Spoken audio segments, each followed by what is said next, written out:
I'm about to share with you one of my favorite recipes.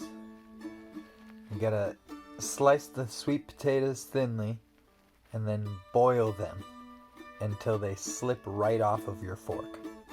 Then you're gonna put those hot sweet potatoes and blanch them in a bowl full of ice so the skins peel off easy, and mash them in a bowl. Peel a banana, throw that in there and mash that as well. You can add an egg or a flax egg. Chop up an apple into small little pieces, and then you can add that right into your batter as well. Mix that all up. Add some cinnamon, some nutmeg. You're going to add pancake flour, whatever kind you have around the house.